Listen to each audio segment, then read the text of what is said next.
Okay, so in operation and production and operation management, forecasting is important tool used to predict future demand, no? Enabling managers to make informed decisions about production levels, inventory management, resource allocation, and scheduling. So by anticipating future needs, now companies can better align their operations with market demand, avoid overproduction or underproduction, and optimize the use of resources. Accurate forecasting helps organizations minimize costs associated with excess inventory and stock outs, now making it an essential aspect of strategic planning in production. Because there are several types of forecasting methods commonly used in production and operation management. Include po dyan yung qualitative and quantitative approaches. Na qualitative forecasting kasi relies on expert opinions, market research, and consumer insights to predict future demand. No? And this method often used which historical data is limited or unavailable, making it useful for a new products or rapidly changing markets. Quantitative forecasting, on the other hand, utilize historical data in statistical models such as time series analysis and regression analysis to generate more data-driven projection.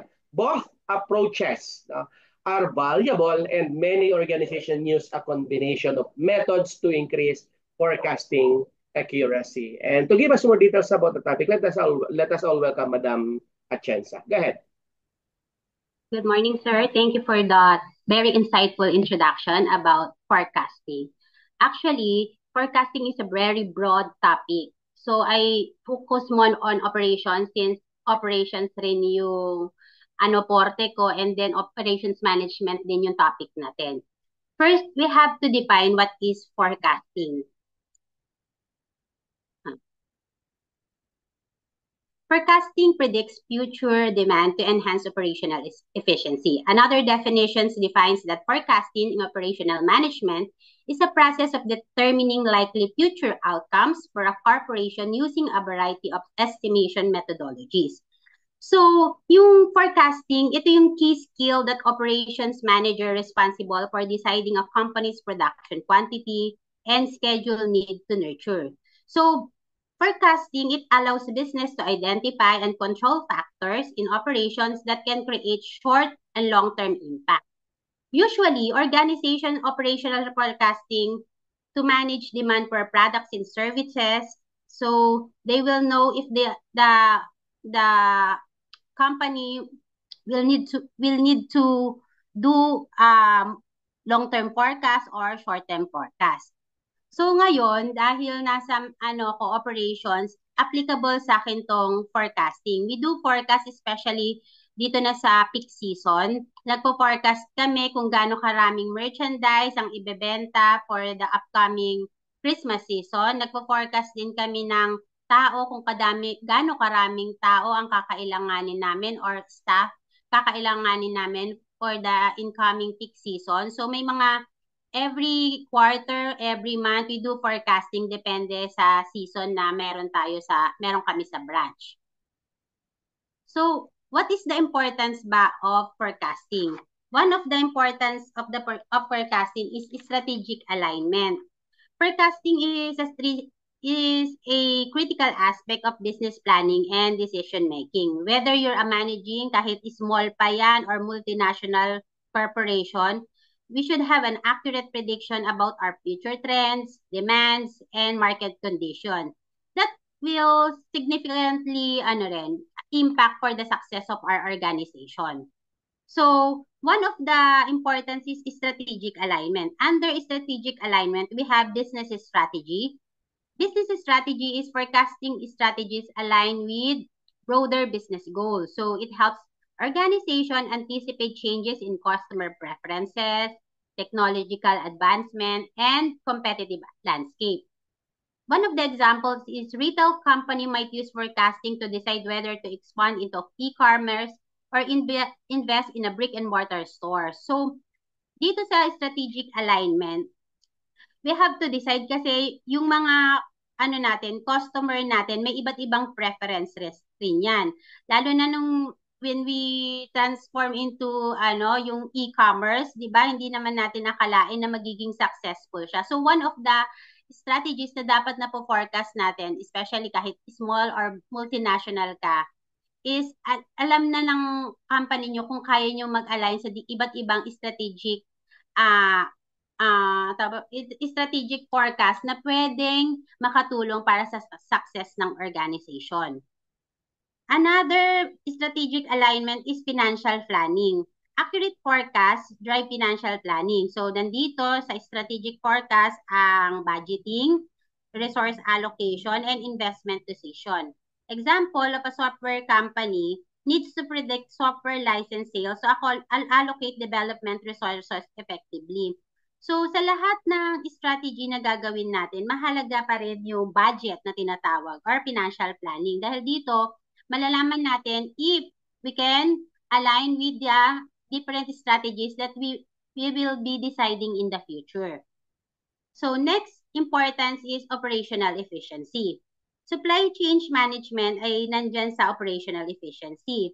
So effective forecasting, minimize supply chain disruption or yung sinasabi nga ni sir na magkakaroon ng over allocation, magkakaroon pa ng minsan na spoilage kasi nga hindi efficient yung pagkaka-forecast. Sobrang daming stocks, pero konti lang pala yung demand. So kailangan rin natin ng strategic na operational efficiency.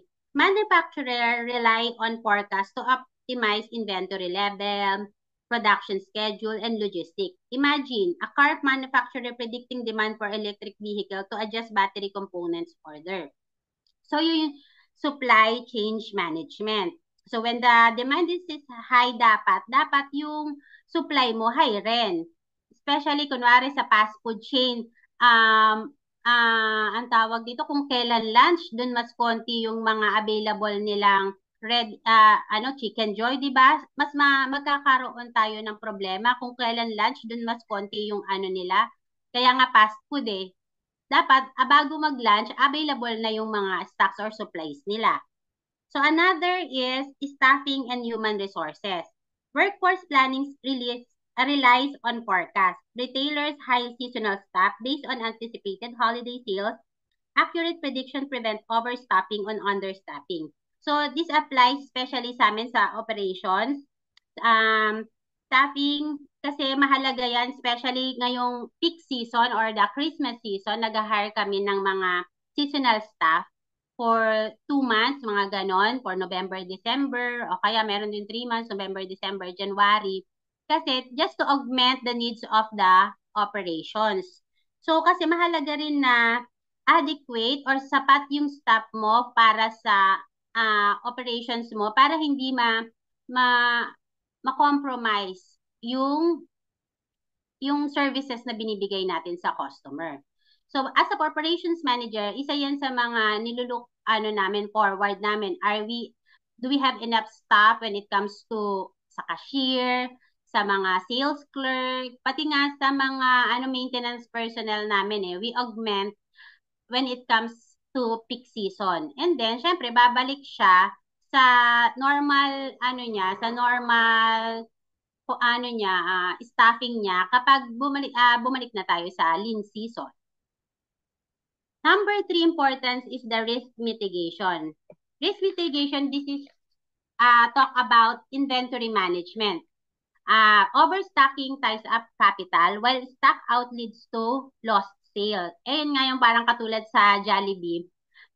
Hindi rin naman maganda na overstock ka kasi nasasayang yung capital mo kung napupunta lang dun sa isang sa supplies pero hindi siya umiikot, hindi siya nagiging benta. However, out of stock naman leads to lost sales. So forecasting helps strike the right balance. For example, sa grocery store, it predicts demand for perishable goods to avoid spoilage. So meron tayong mga tinatawag na first in, first out. Diyan pumapasok rin yung forecasting. Actually, nung sa unang trabaho ko sa SM, nung sa back office pa ako, more on forecasting yung talagang ginagawa ko kasi I am the one who purchased all the supplies and fixed asset na needed ng branch. Sa supplies kasi, very critical yon. Kasi dapat alam ko na yung flow ng gagamitin naming mga paper bags sa loob ng department store. Kasi kapag doon na understock ako, saan namin ilalagay yung mga pinamili ng mga customer. Especially yan yung lifeblood ng department store ng SM, yung paper bag. Kapag nagkamali, ang tawag kasi sa akin before is fixed assets and supplies manager. Kapag nagkamali ako ng forecast, hindi ko, lalo na kapag peak season, grabe yung forecasting na ginagawa namin dyan. Kasi hindi rin kami pwedeng mag-overstock. Kasi pag nag-overstock, aside sa it costly is, wala rin kaming pagtataguan, wala rin kaming stock room ng mga, paper bag. Kasi sobra siyang spacious, hindi rin ako pwedeng bumili. So may computation kaming ginagawa when it comes to gumagawa kami ng forecasting ng paper bag or any supplies na ginagamit sa dep store. Ang isa sa mga ginagawa namin, ina-align namin siya sa benta namin last year para malaman namin kung ilan ba yung ilan ba yung na use natin last year na paper bag. Ilan ba yung benta? So may mga ganong computation. Inventory management. Another under risk mitigation is financial risk. Lenders and investors assess risk based on future cash flows. So startup seeking venture capital must present reliable revenue forecast to attract funding. Another importance of forecasting is market intelligence. Here in market intelligence, it covers competitor analysis. So forecasts provide insight into competitors' move. So, example, yung smartphone manufacturer anticipate rival product launches to adjust its marketing and pricing strategy. So, as part of the operations, kunwari nitong smartphone, pagtingin mo mas in demand ka at kakagatin ka ng company, syempre dapat yung stock availability mo na forecast mo na yan. Kung may rival ka, may competitor ka, syempre alam mo na rin yung gagawin mong strategy when it comes to availability ng stock. Kasi baka pag overstock ka naman, tapos dumating yung competitor mo, maging stagnant lang yung mga stocks mo. So, consumer behavior. So, understanding consumer preferences drives product development. A fashion brand predicts color trend to design its next collection. Ganun yung sa amin consumer behavior. Tinitignan namin ano ba yung trend ngayon. We also have to identify yung age bracket ng mga tao na gumagamit na ng mga product. So, isa yan sa mga factor na dapat i-consider when it comes to forecasting. Sa next season, sa summer, ano ba yung mga dapat nating i-launch na mga bagong product? Ano bang in demand? So, yan part ng market intelligence. The fifth importance of forecasting is technological advancement. So this is not a secret naman ha. Every now and then, ang dami ng advancement, especially when it comes to technology. So innovation roadmaps is under technological advancement. So high-tech companies forecast technological advancement to plan research and development efforts. So may mga, especially sa mga manufacturer company, dito dapat lagi nag-i-innovate tayo, not necessarily for the manufacturing company, but of course, so operations and other part of the business, dapat lagi tayo nag-i-innovate para hindi tayo maiwan sa mga latest trends. And that's part of forecasting strategy. Natatandaan ko, dahil yung boss ko ay isa sa executive vice president ng SM nung secretary pa ako. Before the year end, so 6 months before, 2025, lagi na yan, mayroon na silang tinatawag na strategic meeting. Lahat ng executive na under niya is nagmi-meeting na sila, forecasting for next year. So, ganun ka-advance. Kung kailangan ba natin gumamit ng technology, kung kailangan ba natin magpadala ng mga delegates sa ibang bansa to get insights, the latest trend para maka-adapt tayo sa changes. Ganun yung mga ginagamit nilang strategy sa pagpo-forecast. Another is adoption rate. Forecasting helps estimate how quickly consumer will adapt to new technologies. Consider the smartphone industry where prediction adoption change for 5G technology impact investment decisions. So, dapat we can adapt to changes easily. Kasi yun yung part na is one of the important strategy ng forecasting. Oh, nag-forecast ka nga. Tapos sasabihin mo naman, ay, hindi natin kaya yan. Ay, hindi tayo pwede dyan. Diba? Dapat we can easily adapt to changes. And the sixth importance is meron pa tayong mga other examples like weather forecasting.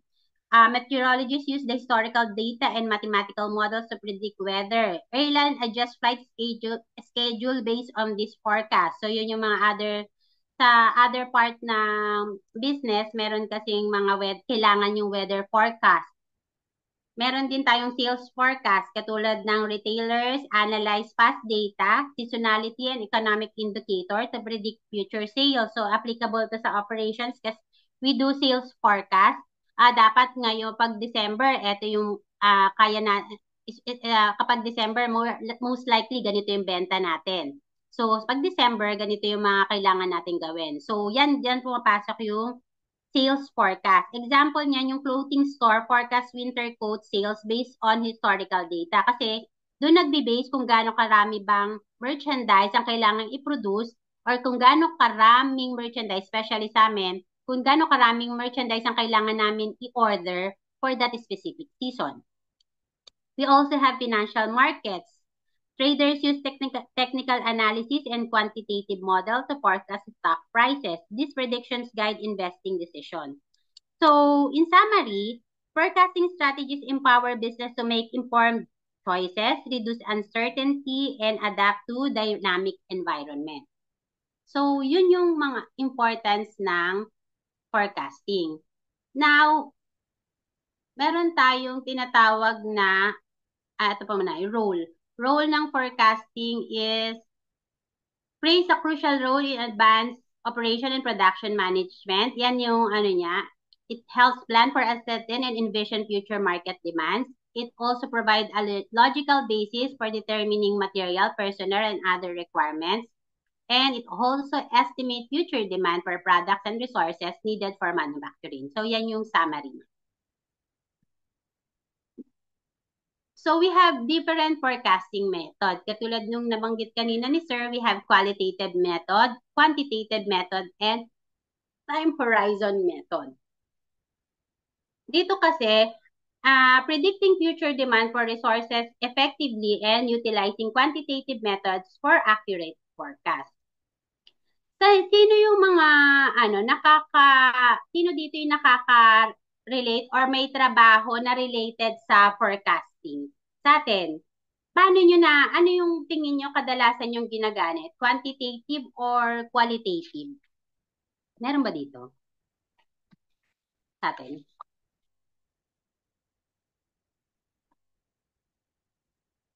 Sa amin, may quantitative. Miss Berna, quantitative kayo? Yes. Oo. Sila Reggie, operations rin yan, dito ba siya? So, ano ba yung difference ng quantitative at saka qualitative?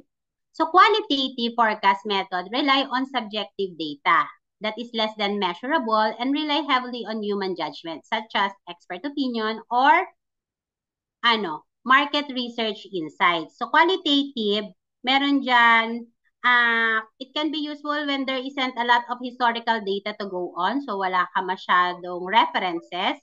Or when future outlook is shaky.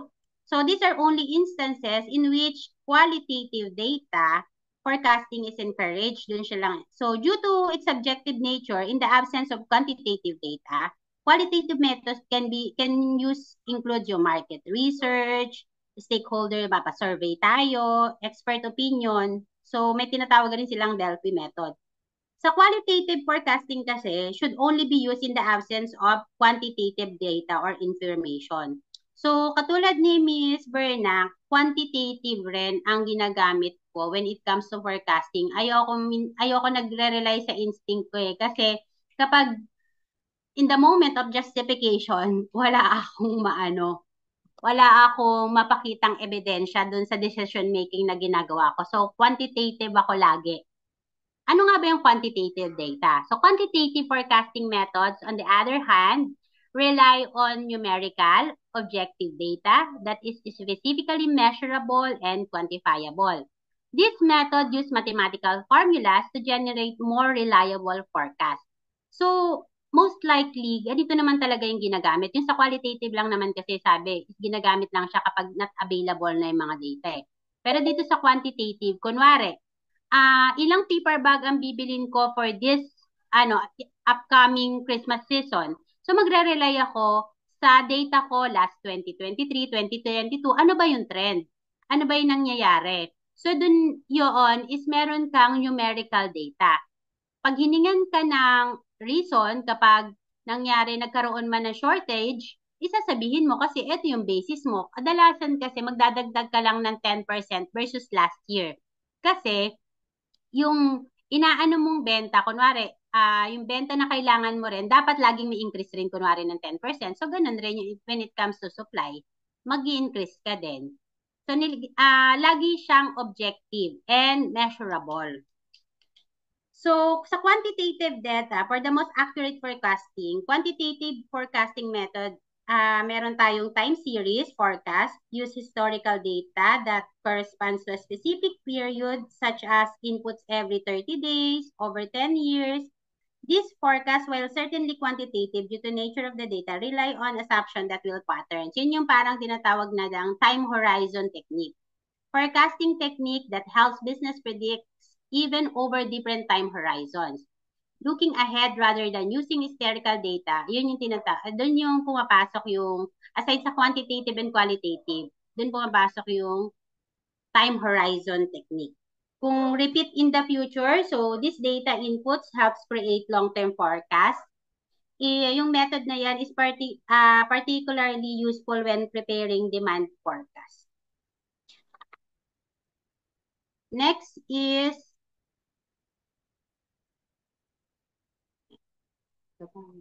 we have effective strategies for operations management, forecasting. So, ano ba yung mga effective strategies na yan? We have the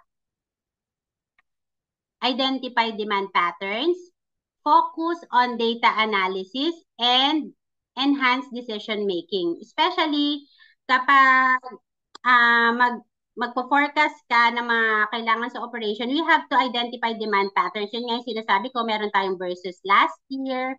Kami gumagamit pa kami ng versus nung pandemic, nagpapa-pre-pandemic pa kami. Ano ba yung history natin before pre-pandemic? Kasi nung nag-pandemic, na iba yung niya na iba yung demand niya na iba rin yung forecast namin dahil bumaba yung benta, bumaba yung demand. So, identifying the business environment for accurate forecasting. So, noong 2022, kasi doon pa lang pabalik yung parang,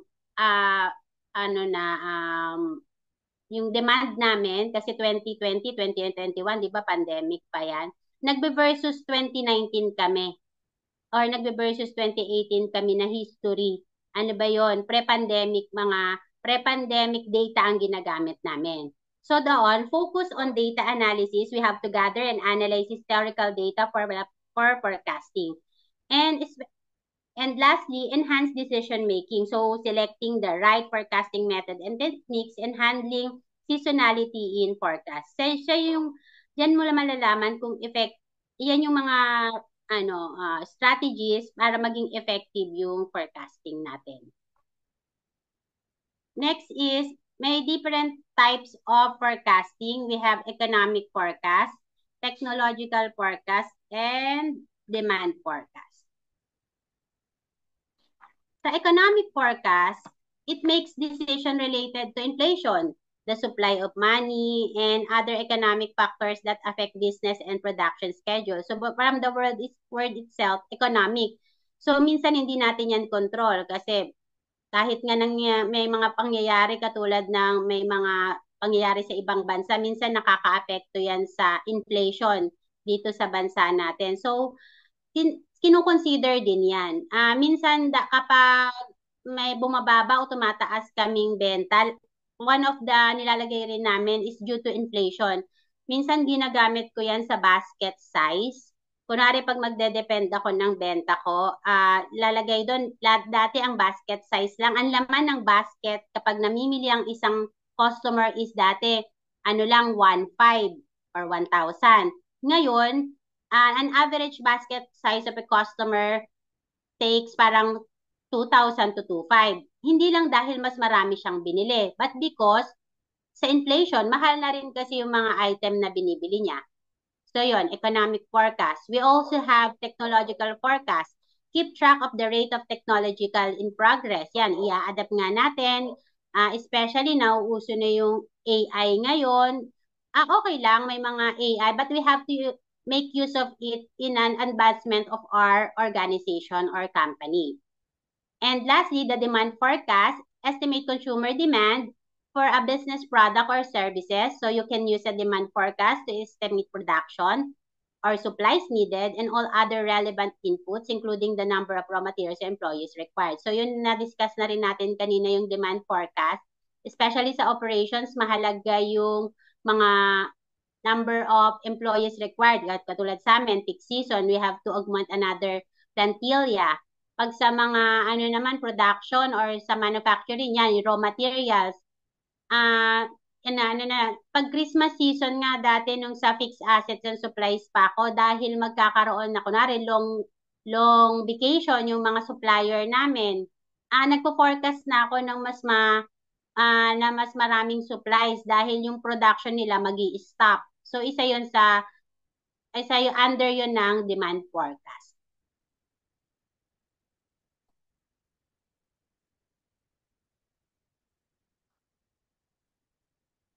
So what are the challenges ba in forecasting operation management? So hindi naman talaga ganun kadali mag-forecast, especially ano rin yan, skills rin talaga yan. Kasi if you know na hindi ka magaling sa forecasting, the organization or company will suffer.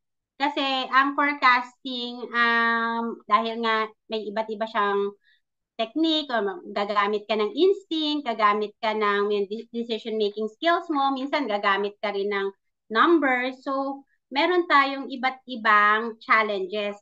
Yan is uncertainty and variability in demand. Customer demand can fluctuate significantly and be hard to predict due to economic cycles, competition, changing tastes, etc. Actually, naranasan namin to. Minsan hindi na namin alam kung ano yung reason bakit mababa yung benta. Tama naman yung supplies, yung availability in stocks. May mga manpower naman, may mga may sales clerk naman na nagbebenta. Bakit mababa pa rin yung benta? Yun nga, minsan nagpa-fluctuate siya due to unpredictable na rin yung mga taste ng mga customer eh. Minsan, ito yung gusto nila based sa trend. Pero, pagdating na sa actual, hindi na. Di ba? Or kasi marami na rin silang preferences, kaya siguro ganun. So, yung isa rin yun sa challenge. Kahit gaano ka kagaling sa forecasting, meron pa rin talagang mga challenges. Meron ding complex supply chain. With multiple partners involved in delivering the final product, forecast errors can increase as you move up the supply chain. Kasi dito sa complex supply chain, hindi lang naman ikaw yung may ganong item eh. Marami naman kayo nagbebenta na ganon. So, kahit na-forecast mo na yan, may tendencies na hindi pa rin siya mag-result successfully because of complex supply chains. So, dahil marami kayong multiple partners na involved dyan na nagdi-deliver ng final product. So, long equipment technology lead time. Forecasts are needed much further out for industry with long equipment or production system lead times, increasing uncertainty. Ito, medyo applicable to sa mga manufacturing or sa yung kasi minsan hindi natin na forecast, ang dami nating demand pero yung equipment na gagamitin is nasira along the way. Or sa operations naman technology lead time nagkakaroon minsan ng update. Kung kailan peak season, doon nag-update yung mga PC, yung mga POS. Diba? Dapat na po forecast din yan. Kaya lang dahil nga minsan ano na rin siya, unpredictable na rin siya eh. So, ito yung mga challenges along the way.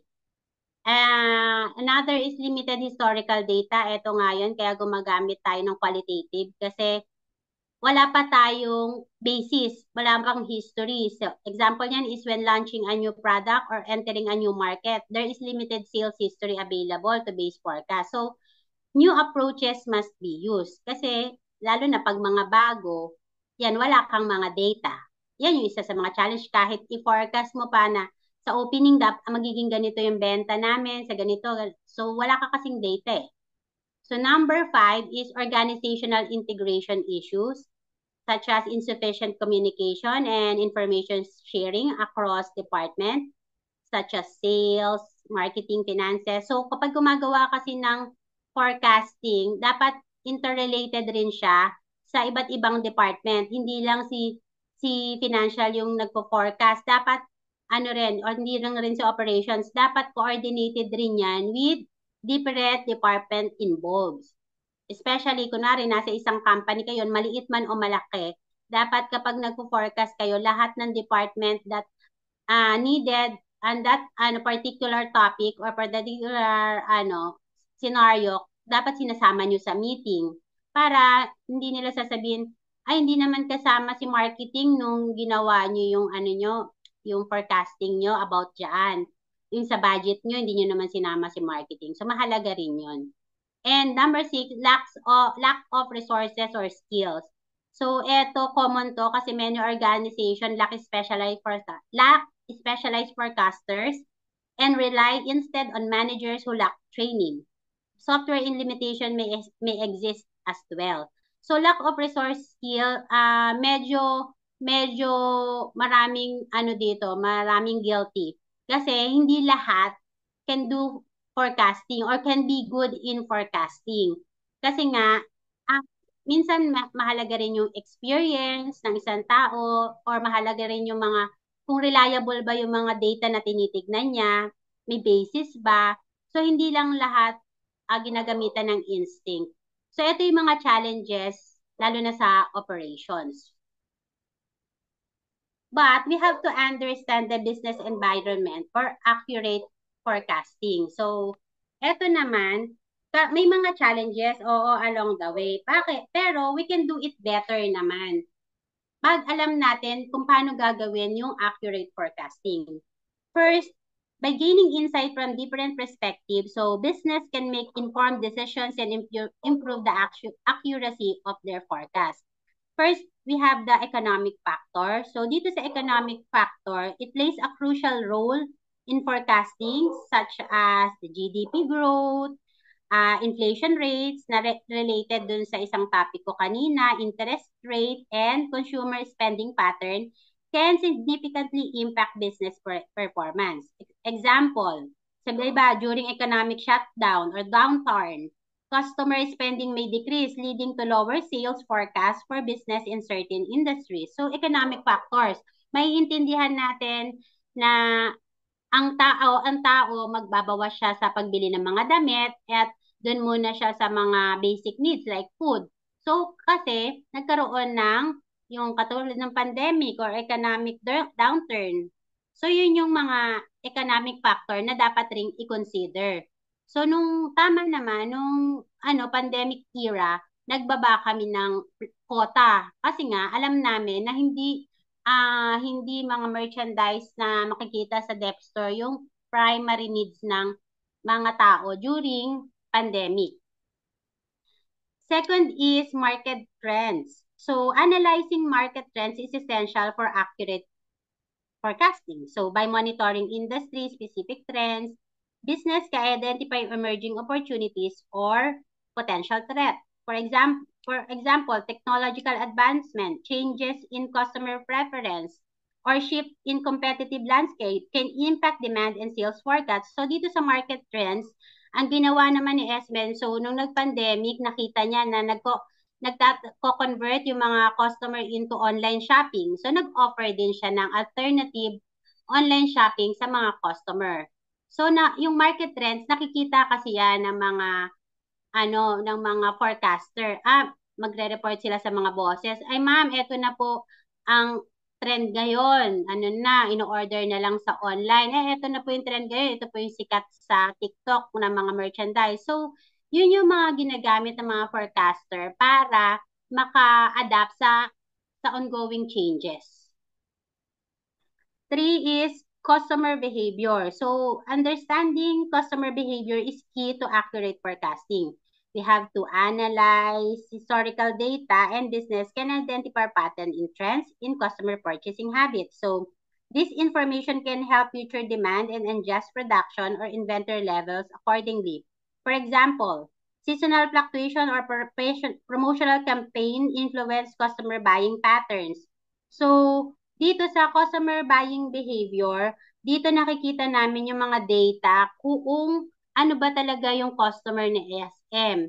Based so nagre-rely lang kami most likely sa, kunwari may SM Advantage card, yung mga data na binibigay noon. Kaya, as much as possible, yung SM Advantage card, ino-offer namin siya sa halos lahat ng SM customer. Kasi doon malalaman namin, eto na pala yung age bracket ng mga customer natin.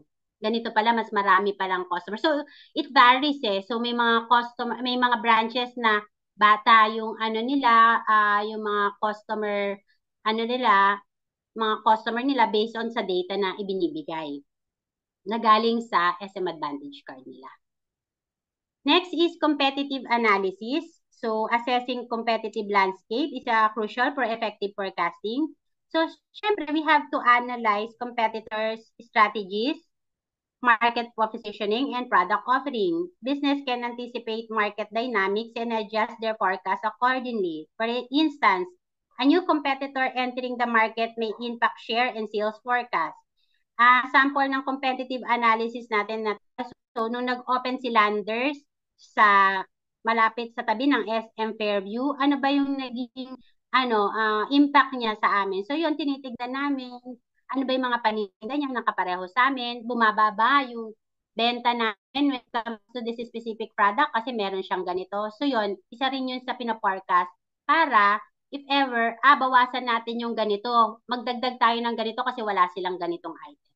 So yun, competitive analysis. Another is data analysis. So, katulad naman ng sinasabi ko kanina, mahalaga talaga yung data. So, dun pala sa competitive analysis, nandyan rin yung external factor. Kaya merong external factors dito. Kasi, such as government regulations, political stability, and environment, factors can influence business operation and forecasting accuracy.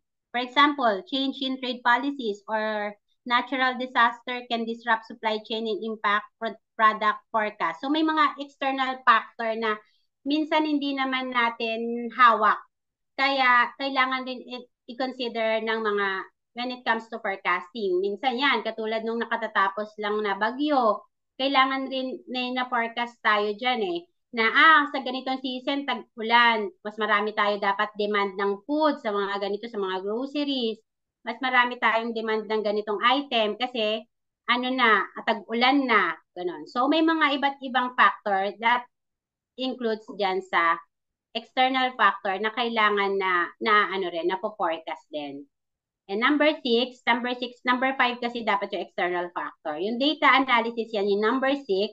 So, utilizing data analysis technique can enhance forecasting accuracy. So, you can never go wrong with numbers kasi diyan makikita natin we can have historical data, statistic models, and predictive analysis para may pattern tayo. For instance, time series analysis or regression model can help predict future sales based on historical data. And number 7, yun, scenario planning. Incorporating scenario planning into forecasting strategies can account for uncertainties and mitigate risks. So we have to consider multiple scenarios like business can assess the potential impact of different variables in their forecast. For example, developing best case, worst case, and most likely scenarios can help business prepare for various outcomes. So, laging may, kung hindi effective yung plan A, dapat may plan B. Pag worst case scenario, dapat may plan C.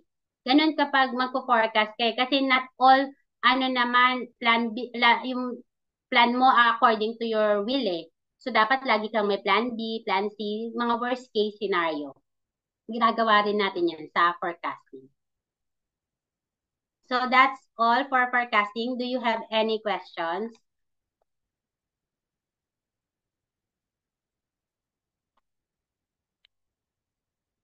Thank you. Okay, a while ago, no, I mentioned about forecasting methods, no, and our presenter give us a detail, no, with regards to quali and quantitative approaches, no. Time series forecasting is one of the most popular quantitative methods, no, because it focuses in analyzing past data to identify trends, no, personal seasonal patterns yung sinasabi ni Madam kanina, no, kapag tagulan, kapag taginit, kapag December, kapag ano, and cyclical behaviors that may recur, no, in the future. Let's say for example, no, if a product shows seasonal demand such as winter coats, no, or holiday decorations, no, time series, kasi magki-Christmas, no, time series forecasting helps predict, no, when demand will rise or fall throughout the year, no, because I believe, no, by understanding these patterns, no, as production managers can schedule resources, adjust inventory levels, and plan, no, workforce requirements to meet anticipated demand during peak and peak season, no. Kaya, di ba, peak season ngayon, kaya mag-hire tayo ng mga tao, no, sa government agency din, sa let's say BIR, no, ngayon ang filing ng BIR, ngayon ang renewal sa SEC and so on, so yung mga ganun, no. Then ang mga accountant, no, kapag ang mga CPA, kapag kailangan na mag-process para sa SEC registration, BIR requirements, ganyan din yung ano nila, no, di ba? So another important forecasting technique is casual or associative forecasting, which examine the relationship between demand and other variables such as economic indicators, market trends, no, sabi nga kanina ni Madam, online na ngayon, or competitor actions, no. Regression analysis is commonly used in casual forecasting to determine how factors like price changes, advertising campaigns nagbabago, or economic shift impact demand. Ngayon, kailangan na meron ka ng mga social media accounts, no, para sa iyong sa mga advertising mo, sa marketing mo, di ba? In this method, no, is especially useful for understanding how external factors influence production needs, helping managers, no, make strategic adjustment to adapt to changing market condition. We have forecast accuracy, no.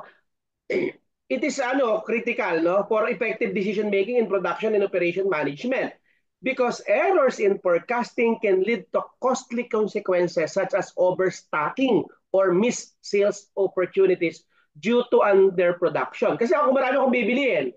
Tapos sabi nga ni ma'am, naubusan ng bag, hindi na lang ako bibili. Anong gagawin ko doon? Kakandungin ko siya. And so on. So, to measure forecast accuracy, the organization used metrics like mean absolute deviation, mean squared error, and mean absolute percentage error. These metrics kasi can help manager assess the reliability of their forecast, identify potential areas for improvement, and adjust their models to enhance future accuracy. Because by continuously monitoring and refining forecasts, companies can reduce errors and improve planning efficiency. One of the major challenges in forecasting is dealing with uncertainty and volatility in the market. Because katulad nga ng pandemic, no, biglaan, di po ba? Ngayon, bagyo, di mo natin in-expect. So, these unexpected events such as economic downturns, no, supply chain disruption minsan, or shifts in customer preferences can make forecasting difficult, no? So, to address this, the organization may incorporate scenario planning. Sabi nga ni Madam, kailangan pumunta pa ng other country para mag-benchmark. As early at this moment, nag-planning na siya. Or provide contingency forecasting to prepare for different potential outcomes. So I believe by considering various scenarios, no, you, me, us, no, as production managers can develop flexible plans that allow them to quickly adapt to unforeseen changes, ensuring that they are prepared to respond to both favorable and adverse condition. Challenges lang yan, ay challenging lang yan kapag maliliit na company. Pero kung sinabi nga ni Madam na SM, no, Ayala, ano, okay, kailangan yon, no? Very needed talaga yon. Pero kahit naman SMEs, kailangan pa rin naman, syempre, na meron tayong flexible plans. So, kung may plan A, may plan B. Kaya lang, meron kasing mga philanthropists na sabi nila, hindi ka sigurado sa ano mo kasi nagpo-provide ka ng plan C, plan D, and plan E. So kung ikaw, alam mo na yun, ano, dapat plan A lang, plan B will do. But may C and D pa and so on. Pero depende po yun sa situation. Ano po? Now, collaboration and communication are essential components of effective forecasting in production and operation management. Naniniwala po ako dyan. Accurate forecasts require input from various departments, including marketing, sales, finance, and supply chain. No? Marketing and sales team provide insights into market trends and customer behavior, while finance contributes data on economic factors that may impact demand. So, collaboration ensures that forecasts are based on a comprehensive understanding of market dynamics and organizational goals, creating alignment across different and helping us as manager make informed decision. Sabi nga ni Madam kanina, technology advances is there. So data analytics and machine learning are increasingly behind and being integrated into forecasting processes. No? Advanced analytic tools allows organizations to analyze large data sets, uncover hidden patterns, and improve forecast accuracy. Machine learning algorithms can adapt to changes in data over time, making them particularly valuable in dynamic markets. So I believe by making or by leveraging these technologies, production and operation managers can create more accurate and adaptive forecasting models, enabling them to respond to market shifts more effectively and maintain a competitive edge in the field or in the industry. Okay? So I think that's it for this